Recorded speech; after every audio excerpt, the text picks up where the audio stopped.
네, 먼저 GB에 참여해주신 감독님들과 배우님들의 인사 말씀부터 들어보도록 하겠습니다. 네, 안녕하세요. 마지막 웃음 만든 최경훈이라고 합니다. 오늘 이렇게 여러분들이 영화 봐주셔서 너무 감사드리고요. 그리고 다른 팀들은 이렇게 배우들도 같이 나오고 좀 좋은 분위기를 만들고 있는데 저는 등장인물들이 좀 바빠서 다들 네, 그래서 못 데리고 왔습니다. 감사합니다. 네, 안녕하세요. 알로아의 감독 김다솜이고요. 추운 날씨에도 이렇게 와주셔서 정말 감사합니다. 네.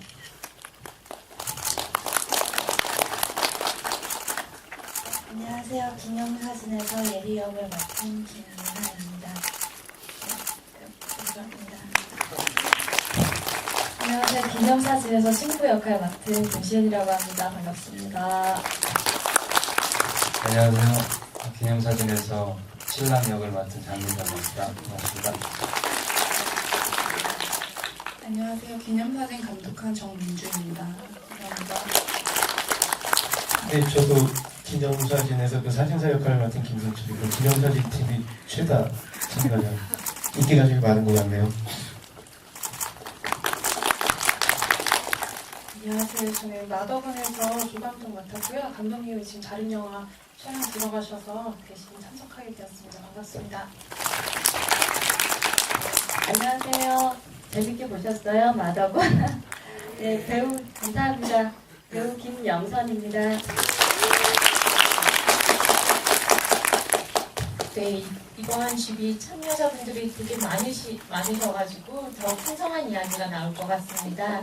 그래서 지금 GB에 질문을 해주시는 관객분 선착순 3명에게는 네, 생각 과자가 나가고 있으니까 많은 네, 질문과 피드백, 또 어떤 감상 이런 것도 괜찮거든요. 그런 것들 좀 많이 말씀해 주시고 우리 상호 교류하는 시간이 되었으면 좋겠습니다. 자, 먼저 이제 이야기의 처음을 이제 끌어간다는 면에서 제가 어떻게 이 영화를 기획하게 되었는지 감독님들께 여쭤보고 싶고 또 배우님들께는 어떻게 이 영화에 참여하게 됐고 어떤 점에 끌리게 되어서 여기에 참여하게 되셨는지 그런 동기 같은 것들 이야기를 나눠보도록 하겠습니다. 그럼 최경훈 감독님부터. 예, 저는 뭐 영화에서 보이다시피 작년부터 올해까지 있었던 촛불 정부 그 시기를 지내면서요 생각했던 작품이고 그리고 요즘 방송에서도 그런 말들 많이 하잖아요. 합리적인 의심, 합리적인 의심을 어떻게 할 수 있을까라는 생각에서 출발했습니다.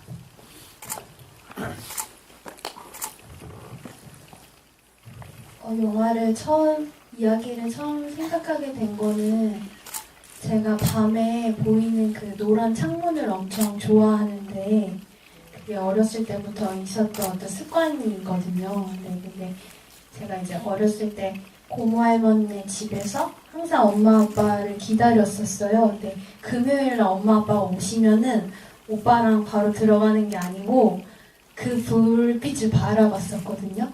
근데 그게 어렸을 때인데도 그냥 이렇게 서로 우리 보고 들어가자 이게 아니라 그냥 그 불빛을 보고 들어갔었던 그 습관이 저한테도 있고 오빠한테도 아직 남아 있어가지고 거기서 그 창문에서 이야기를 시작하게 되었어요.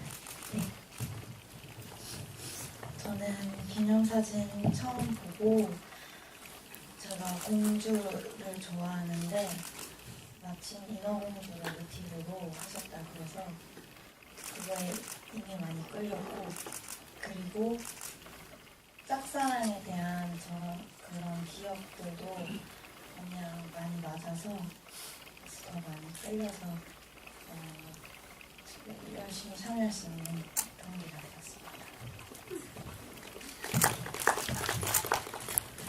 네, 저도 처음에 제가 들어왔을 때 제 역할보다는 영화 전체가 너무 이렇게 귀엽고 저도 공감이 많이 가고 같이 참여하고 싶다라는 생각으로 했었던 것 같아요. 네, 그리고 옆에 있는 정열 배우랑도 또 마침 그 전에 최근에 또 작품을 같이 했었고 그래서 기쁜 마음으로 참여했던 것 같습니다. 물론 제 역할 생각하면 네, 좀 화가 나긴 하지만 재밌게 참여했습니다. 네. 네. 저도 계속 기념사진 얘기만 하니까 좀 그렇죠. 하지만 저도 기념사진을 함께하게 되면서 일단 정민주 감독님한테 시나리오를 받아봤을 때 기념사진이라는 제목과 이 이야기가 끝나는 그 상황이 되게 재밌다라고 느껴졌던 것 같아요. 되게 단편 영화의 시나리오로서 되게 흥미롭게 시나리오를 읽어나갔던 것 같아요. 그래서 작업을 함께하는데 너무 즐거웠던 것 같습니다.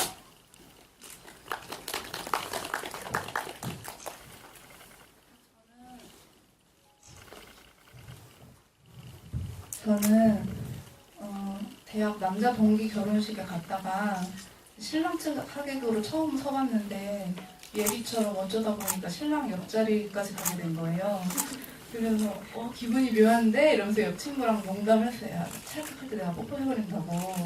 그게 저 말고 실제로 그 신랑을 좋아하는 어떤 여자가 그런 짓을 해버릴지도 몰라 이런 농담을 하다가 영화를 만들게 되었습니다. 농담이 영화가 됐군요. 정규 감독님이 같이 만나서 작품 얘기하는데 의미 있다고 생각해서 같이 참가했고요. 그리고 그 작품이 아주 의미 있게 나온 것 같아서 정규 감독님한테 감사하게 생각하고 있습니다.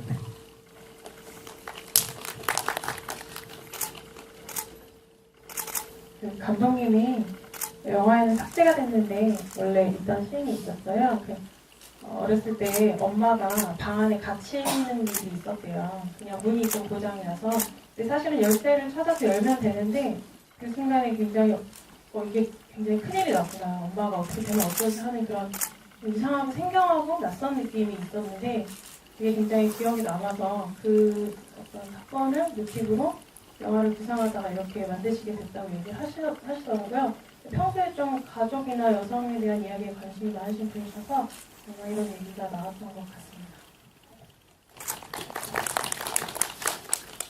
네, 저는 아마 작년 미장센 영화제에서 제 영화가 끝나고 감독님하고 촬영 감독님이 밖에서 기다리시더라고요. 기다려서 이런 영화가 제작될 건데 같이 했으면 좋겠다고 그렇게 말씀을 하셨는데 그게 참 기분이 묘하게 좋았어요. 너무 감사하고 그래서 신혼만 듣고 하겠다고 그랬어요. 그냥. 네, 그래서 참 행복한 작업을 했고요. 그러니까 갱년기 앞둔 또 여자 입장으로서 예, 좀 저런 이렇게 먹먹함도 아마 그럴 거다. 그리고 이제 저도 아이도 있고 결혼도 했고 예, 그러다 보니까 참 공감대가 많이 갔던 영화였습니다.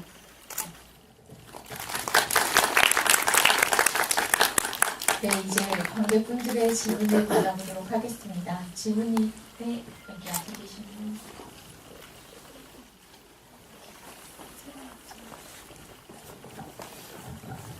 기념사진의 질문이 조금 많아요. 세 가지 질문을 드리고 싶은데 신랑 선배님의 락커 안에 손목시계가 남겨져 있었는데 거기 안에 남겨진 손목시계예요. 이미 시간이 0시 0분 1초더라고요.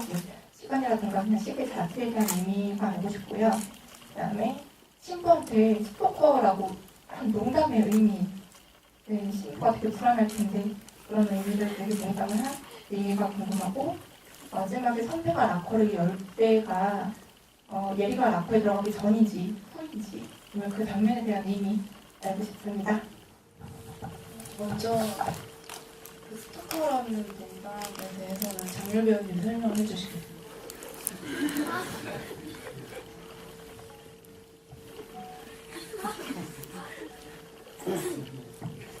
기억이 안 나신다고 하는데요.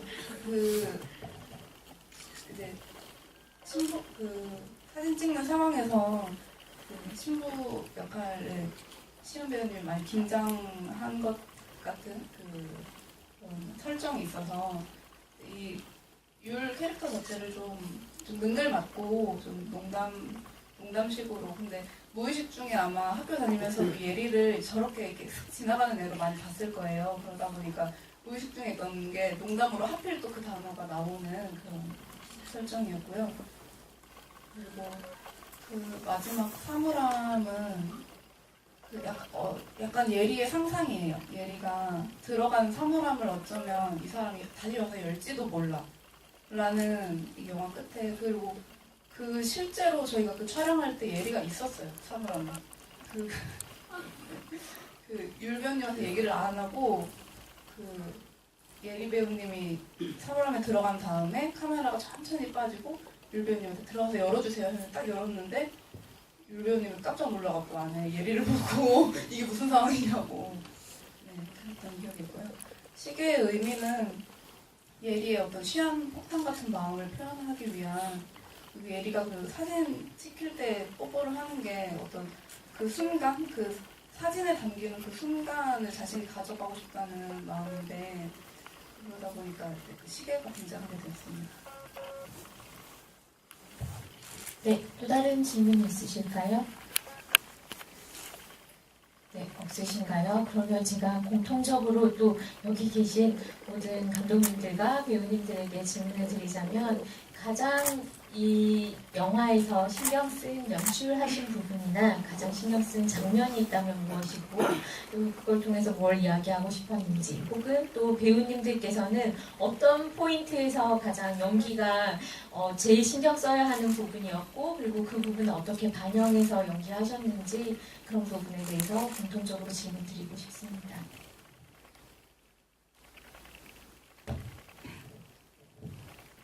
네, 저 같은 경우는 이제 그 신경 쓴 부분은 그 눈을 가리는 부분인데, 그게 사실 제 나름대로 의미는 사실 눈 가려도 알아볼 사람 다 알아보잖아요. 어떤 그런 그 부분에서 이제 거짓말이라는 거를 생각했는데, 그러니까 어떻게 한 번 더 곱씹어 보면은 거짓말인 거를 뻔히 알 수 있지 않을까라는 의미에서 그런 방법을 썼고요. 그리고 그 굵기를 얼만큼 할지, 그 눈을 가릴 때 사실 그 PD랑 굉장히 얘기 많이 했어요. 좀 더 굵게 할 것인가, 좀 더 얇게 할 것인가. 뭐 나름 되게 중요한 부분이었고요. 그리고 그 외에 또 신경 썼던 부분은 총 이제 눈을 가린 인물이 3명인데, 그중 한 명이 또 요즘 많이 이렇게 방송에, 그러니까 뉴스에서 많이 나오고 있지 않습니까? 그 인물을 어떻게 드러낼 것인가를 되게 고민을 많이 했어요. 그래서 알게 모르게 좀 중간중간에 삽입도 많이 하고, 그래서 아직 여전히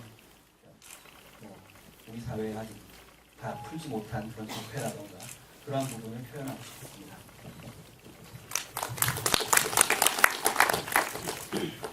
저는 영화를 만들면서 따뜻함을 어떻게 하면은 느끼게 할 수 있을까를 많이 고민했었고, 그 오빠랑 저랑 그 뭔가 외로웠었는데 그거를 어떻게 보냈었는지를 이제 떠올리면서 조금 힘들기도 했거든요. 그리고 그거를 이제 배우분들한테도 전달하기가 어려웠었는데, 그때 이제 준우라고 진영의 역할을 맡았던 배우가 그 자기는 따뜻한 물로 샤워하고 그 다음에 잠들 때 그런 따뜻함을 느낀다고 해서 그거를 마음에 그러면 진이가 한번 해보자 했고, 그날 저녁에 샤워하면서 저도 뭔가 그런 느낌을 받아서 좋았어요.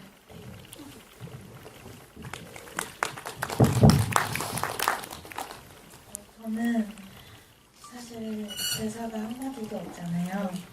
그래서 짝사랑을 할 때 무슨 말이 필요하겠냐면은 모든 그런 감정이나 예리의 마음을, 그리고 금방이라도 터져버릴 것 같은 마음을 몸짓이나 눈빛으로 표현하는 거에 제일 많이 중점을 뒀고, 그리고 저는 기억에 아직도 많이 남는 게 마지막에 신랑한테 저한테 뽀뽀하고 도망치는 장면이 저는 진짜 실제로 가슴이 정말 심장이 터질 뻔했습니다. 진짜 처음 찍었을 때 뽀뽀하고 영실 언니한테 달려서 안겼어요. 진짜 제가 왜 그랬는지 모르겠는데 네, 그럴 정도로 그 장면이 되게 전 너무 떨리고 그래서 더 그런 폭탄 같은 거를 하는데 도움이 많이 됐었던 것 같아요.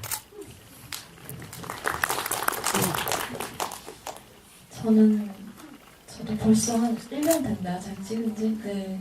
그래서 기억이 좀 가물가물한데, 제일 기억에 남았던 거는, 오래 서 있었던 거. 그리고 또, 저도 대사가 많이 없어요. 근데 기억에 남는 장면이, 이제 제가 남편 될 사람한테, 자꾸 누가 옆에 오고, 막 이렇게 뽀뽀하기 전에도 뭔가 신경이 쓰이니까, 누구? 이렇게 하는 대사가 있었어요. 근데 저는 좀 간단하게 생각했는데 감독님이 굉장히 이렇게 딱 정확하게 뭔가 원하시는 게 있더라고요. 그래서 쳐다보지도 않고 이렇게 앞을, 저도 이제 신부니까 1년에 한 번밖에 없는 결혼식에서 근데 궁금하고 근데 너무 또 막 궁금하게 누구 이렇게도 아니고 약간 안 궁금한데 궁금한 듯 그런 쳐다보지도 않고 뭔가 되게 이렇게 세밀하게 이렇게 지도를 해줘서 여러 번 좀 그나마 테이크를 갔던 장면이 있었습니다. 맞아요. 네. 저도 이제 막 기억을 더듬고 잤는데 그 스토커라는 그 대사가 참 어렵게 다가왔던 것 같아요. 일단 좀 너무 직접적인 그 예리의 그 성격과 이런 것들을 직접적으로 딱 드러내는 순간인 것 같은데 그게 이 사람이 알고 있건 모르고 있건 근데 그 대사를 어떠한 톤으로 어떻게 대사를 해야 할지 그게 처음이자 마지막 대사거든요. 스토커 그냥 후배 이렇게 하는 대사인데 어쨌든 감독님과 그 얘기를 정말 많이 나누고 그 대사를 소화하려고 했던 것 같고요. 그리고 촬영도 조금 어려움이 있었던 거는 이제 결혼식장에서 신랑이 계속 사람들 접대하잖아요. 이제 인사하고. 근데 이제 굉장히 사진 찍을 때 정신이 없고 긴장이 되어 있는 상태. 그 상태에 대해서 굉장히 많이 얘기가 나왔던 것 같아요. 어느 순간 제가 되게 편하게 사진을 찍고 있더라고요. 근데 그렇지 않다. 그런 얘기를 감독님과 많이 얘기를 나눴던 것 같습니다.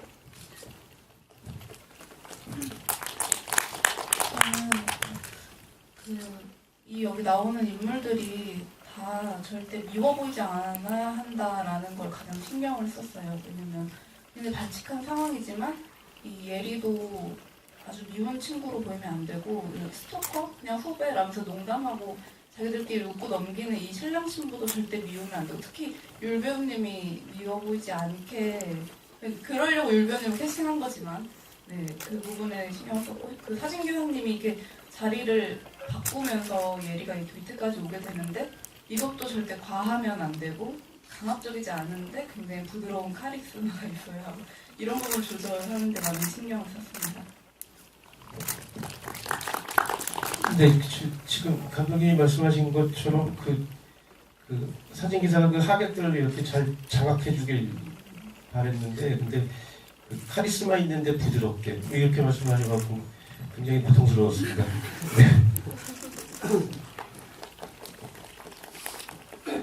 감독님이 신경을 많이 쓰셨던 부분은 엔딩이었던 것 같아요. 엔딩에서 엄마가 없는 빈 방 안에서 커튼이 좀 휘날리면서 뭔가 이게 열린 결말이잖아요. 관객의 해석에 달려있는 건데 뭔가 좀 신비스럽고 풍경하고 그런 느낌을 주고 싶으셨던 것 같아요.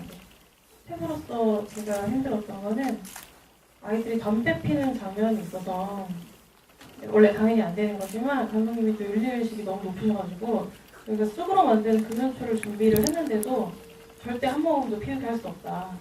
이제 연기가 나야 되는데 옆에서 이제 스태프들이 연기를 대신 해주면 간접 표현을 할 수 없다. 그래가지고 그 장면을 좀 디테일하게 살려내느라고 왜냐면 너무 겉담배인데 티가 나면 안 되니까. 그래서 좀 그 장면이 많이 힘들었는데 결과적으로는 잘 나온 것 같아서 만족하고 있습니다. 네, 저도 이렇게 담배를 원래 못 피우는 사람이라 담배 태우는 그 씬이 흉내내는 것처럼 안 보여야 되는데 그런 생각을 했어요. 그래서 연습 삼아 이렇게 그 금연초 그거를 했는데 맛있더라고요. 생각보다 그래서 잘 나온 것 같아요. 그래서 잘 피운 것 같아요. 그리고 연기적인 부분, 어려운 부분은 그 연극하는 장면 있잖아요. 그게 번역극이다 보니까 그 실제로 사용하는 그런 대사들이 아니고 뭐 했나요? 막 저도 이렇게 연극할 때 번역극을 잘 선택을 안 하는 편인데 왜냐면 오그라들어서요. 근데 그거를 맨 마지막에는 감정이입을 해야 되잖아요. 제 이야기니까 그 속에 그 엄마의 이야기니까 그래서 그 대본 가지고 감정이입을 하는 부분에 대해서는 조금 시간이 아니 굳이 이렇게 어려운 점 찾으라 그러니까요. 그 중에 또 찾다 보니까 그 대사가 좀 오그라들었던 거였던 것 같습니다. 네. 네, 혹시 관객분들 질문이 있으실까요? 네, 저기 이쪽에 계신 분.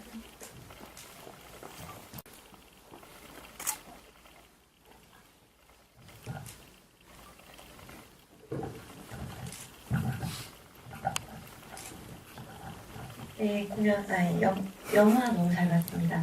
네, 그 마더곤 조연 주인님께 여쭤보고 싶은데요.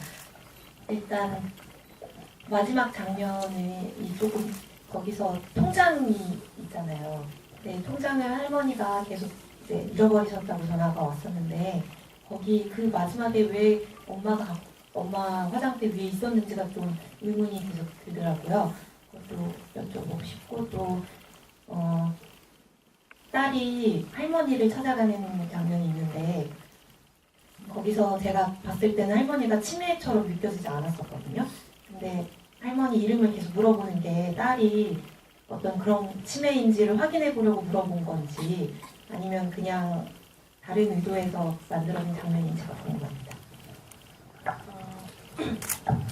그 통장을 이제 어머니가 그 현정이 찾아서 이제 어머니한테 다시 드리려고 가지고 있었던 건데 그 장면에서 사실 중요한 거는 영화에서 이제 잘 안 보이긴 했는데 통장에 할머니 이름이 쓰여져 있거든요. 혹시 보셨는지 모르겠지만 그래서 그것 때문에 통장을 가지고 있었던 장면을 굳이 넣으신 것 같고 그리고 그 예지가 할머니의 이름을 물어보는 장면은 사실 이게 어떻게 보면 예지의 성장 영화이기도 한데 예지가 엄마가 그냥 단순히 엄마가 아니라 자기가 할 일을 하고 싶은 한 사람의 여자이자 사람이라는 걸 깨달아가는 과정에서 할머니의 인생에 대해서도 이 사람은 어떤 사람이지?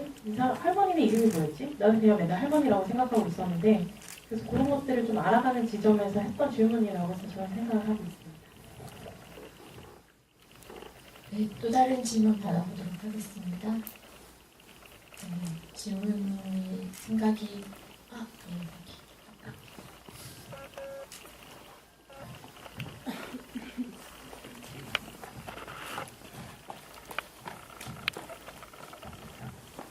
네. 감독님들 작품 너무너무 잘 봤어요. 다채로운 작품들이어서 아주 그 다양한 작품 재밌게 즐겁게 볼 수 있었고요. 저는 최경훈 감독님 두 번째 영화 최경훈 감독님한테 질문이 있는데 그 지난번 영화도 그렇고 이번 영화도 그렇고 이제 어떤 그 인터넷 푸티지나 아니면 뉴스 푸티지를 다시 재가공하는 그런 방법으로 작업을 계속 하시는 것 같은데 약간 좀 원래 원본이 보여지고 또 이제 다르게 또 재해석한 듯한 편집 기법들이 계속 보여지잖아요. 나름대로 어떤 그 편집, 그러니까 다시 재가공한다는 거는 있었던 과거를 다시 재해석하는 과정이라고 생각하는데 그 편집이라는 그 과정 속에서 그 과거의 모습을 어떤 식으로 끄집어내고 어떤 식으로 다시 재해석하려고 하실 것인지 그것을 위해서 사용한 어떤 기법이 있으면 어떤 것이 있는지 한번 얘기해 주시면 좋겠습니다.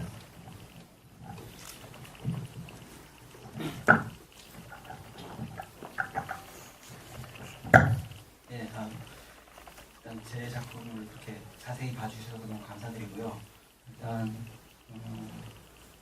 저는 이제 그러니까 인터넷 자료를 주로 쓰는 이유 중에 하나는 어떤 그 과거의 자료라는 게 전 제 나름대로 어떤 그게 일종의 개인의 기억과도 연결되면서 또 역사와도 연결된다고 생각을 해요. 그래서 그걸 우리가 어떻게 다시 볼 것인가, 지금 말씀하신 대로 그걸 어떻게 다시 보고 재해석할 것인가의 문제로 그거를 쓰고 있고요. 그리고 특히 이제 인터넷 자료 같은 경우는 제가 확대를 많이 하는데 그 확대를 하면서 그 화소가 깨지는 그 화면이 개인적으로 굉장히 마음에 든다고 할까? 그 부분이 굉장히 신경이 쓰여요. 항상 볼 때마다. 그리고 그게 일종의 제 나름대로 생각하는 거는 지금 우리가 여기 현대를 살고 있는 사람들의 기억이 아닐까라는 생각이에요. 그러니까 예전 아날로그 시대 때는 그런 기억이라는 게 뭔가 희미한 느낌이었는데 지금의 과거의 기억을 생각을 하면 어떤 희미함보다는 화면이 깨지는 거, 그런 디지털 이미지가 깨지는 듯한 느낌을 많이 받아요. 그래서 그러한 장면을 많이 쓰고 그다음에 이번 작품 같은 경우는 합리적 의심이라는 부분을 좀 많이 고려를 했는데요. 그러니까 대한뉴스에서 나오는 그런 나레이션들을 이렇게 하나하나 이렇게 적어 나가면서 생각했던 것들은 좀 문장이 비문 같은 문장도 있고, 그다음 주어가 빠진다든가, 또 요즘 안 그래도 주어가 없다라는 말을 뉴스에서도 많이 나오고 있는데, 그런 대한뉴스에서도 주어가 없더라고요. 그럼 주어가 없다라는 게 한편으로는 비문이고 의미가 불명확하고, 그런 불명확한 의미에서 다시 거짓말이 시작되고 파생되고 있는 게 아닐까라는 생각을 했습니다. 그러면서 이제 어떤 문장을 분절시키고, 그리고 그 문장을 분절시키듯이 화면도 이제 잘라서 이어붙여 보면서 좀 논리적으로 맞지 않은, 그러니까 뭐 어떤 논리적 비약이 있지 않을까. 그러면 그렇게 생각하면서 어떤 화면을 보면서 의식의 비약도 있지 않을까라는 생각을 했습니다. 그런 점을 두고 그런 점을 집중해서 이제 만들었습니다.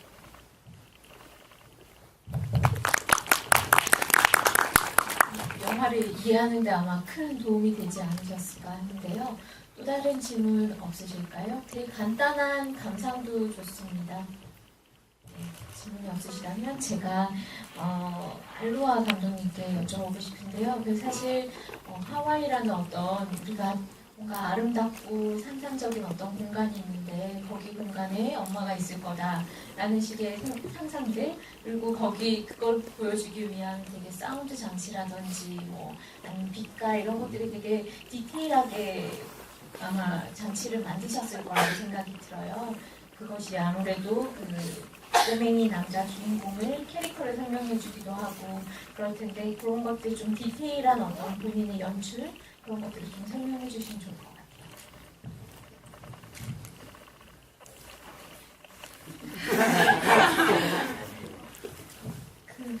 같아요. 하와이라는 어떤 가상? 그러니까 나는 여기 살고 있지만 여기에서 충분히 행복함을 느끼지 못해서 만든 어떤 대체되는 공간인데, 처음에는 현실 자체를, 아이들이 놓여있는 현실 자체를 좀 삭막하게 보여주려고 했었어요. 근데 우리 준우랑 유나를 봤는데 아이들 피부가 너무 이쁜 거예요. 너무 건강하고. 그래서 이거를 그래 내가 잘못 생각했다라는 생각이 들더라고요. 그러니까 이 세계를 건강하게 만들고 하와이를 더 희미하게 나타내는 걸로 가보자. 원래 보통은 반대로 이렇게 표현을 하는데, 그래서 아이들을 보고 나서 많이 변화했었던 것 같아요, 이야기 자체가. 그래서 하와이라는 그런 투명한 거에 뭔가 아련함을 주면서도 아이들이 놓여있는 현실 자체도 아름답게 보여주고 싶었어요. 그 아이들의 부드러운 몸이라든지, 아니면 준우랑 유나랑 누워있을 때 그 아이들만이 가지고 있는 아주 유연한 선들이 있거든요. 그것들을 보여주려고 많이 노력했고, 그게 영화의 어떤 하와이라는 이상향이 아니라 우리가 놓여있는 곳이 따뜻한 곳, 행복하지 않을 수도 있겠지만, 그래서 그런 식으로 아이들을 통해서 많이 영감 얻고 접근했던 것 같아요. 답변에서 되게 영화 안에서 내가 느꼈던 것들을 좀 확인받는 느낌이기도 한 것 같습니다. 혹시 또 다른 질문이 있으실까요? 질문이 없으시다면 제가 기념 사진 감독님께 여쭤보고 싶은데, 사실 이 영화는 이렇게 뽀뽀하는 한순간을 위한 어떤 영화이기도 한 거잖아요. 그 순간들을 쌓아오는 과정인 건데 그 과정을 어떤 식으로 연출을 하신 건지 본인의 어떤 연출 포인트 같은 것들을 좀 알려주시면 우리가 영화를 이해하는 데 또 도움이 될 것 같습니다. 예리가 처음에는 그 사진 찍는데 참여조차 하지 않고 사실 도망가려고 했지만 억지로 뒤에 서게 되고 이렇게 한 계단씩 한 자리씩 가까워진다라는 부분을 구성해내기 위해서 좀 많은 고민들을 했던 것 같아요. 뭐 위에서 누가 그냥 갑자기 휙 눌러버린다, 뭐 갑자기 알람이 울려서 뭐 정신을 빼앗긴다, 이런 설정 때문에 이제 사진기사님의 대사를 좀 신경 써서 많이 동선을 많이 이제 시뮬레이션을 해보고 결과적으로는 그렇게 선택하게 됐고, 사실은 그 기념 사진을 찍는 장면만 구성을 했다가 예리가 한 번쯤은 정말 미친 듯이 달려가 봤으면 좋겠다, 역동성이 필요하다는 생각이 들어서 기념 사진 찍는 웨딩 장면들을 다 찍고 이제 마지막에 그 사물함 앞에 학교에서 만나는 장면을 촬영을 했는데 그 장면 어떤 분위기나 이런 것들이 많이 도움이 됐던 것 같아요. 네, 혹시 또 다른 질문이 없으시다면 지금 시간이 얼마 남지 않아서 마지막 의례적으로 하는 질문이기도 하지만 또 궁금한 사항이기도 하죠. 현재 어떤 작업을 준비하고 계시면 앞으로의 계획 같은 것들을 조금 미리 알려주시면 저희가 또 다음 영화를 또 기다리고 찾아볼 수 있을 것 같습니다.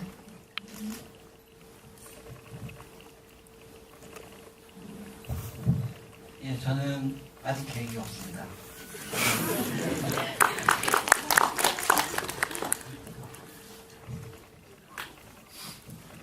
저는 졸업하기 전에 최대한 많은 영화를 찍고 내가 졸업을 하겠다라는 각오가 있어서 얼마 전에 이제 다른 영화를 촬영을 했고 올해 편집해서 내년에 보여드렸으면 좋겠어요. 그래서 그 영화도 어떤 그 빛에 대한 건데 따뜻한 빛을 느끼는, 그래서 겨울에 특히 햇빛이 되게 귀하잖아요. 근데 가끔 뭐 카페라든지 어디 가셨을 때 그 빛을 한번 손에 담아 보셨으면 좋겠어요. 그게 되게 좋은, 일상적이지만 되게 좋은 것 같아서 요즘 저는 그걸로 힐링을 많이 하고 있습니다. 네.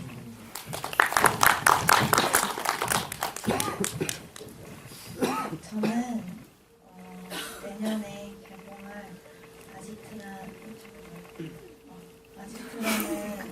아지트라는 영화를 촬영을 하고 있는데요.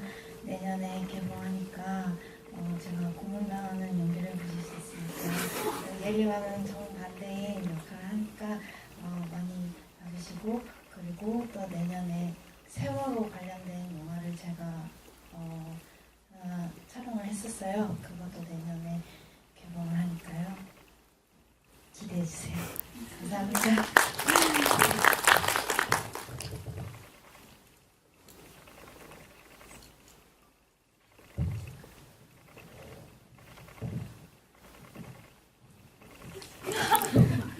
죄송합니다. 네, 저는 지금 일단 찍었던 영화가 이번에 올 가을이랑 겨울에 찍었던 영화가 대구 영화팀들이랑 찍었던 Back from the Pit라는 영화를 찍었어요. 그게 원래 단편으로 찍었는데 하다 보니까 장편이 나왔어요.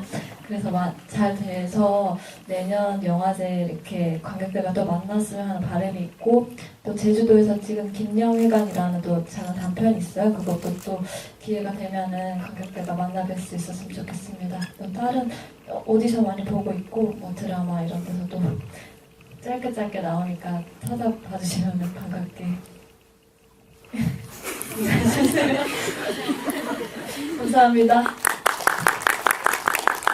네, 저도 열심히 오디션과 통해서 이제 열심히 하고 있고요. 내년에 이제 조선 명탐정 3라는 영화에 나올 것 같습니다. 촬영을 마쳤고요. 그때 또 극장에서 뵐 수 있었으면 좋겠습니다. 감사합니다. 저도 졸업 작품 준비하고 있고 좀 어떤 사안에 대해서 좀 세상 사람들과는 조금은 다른 시선을 가진 곁에서 보면 더 잘 보이는 그런 이야기를 지금 준비 중입니다. 기대해 주셨으면 좋겠습니다.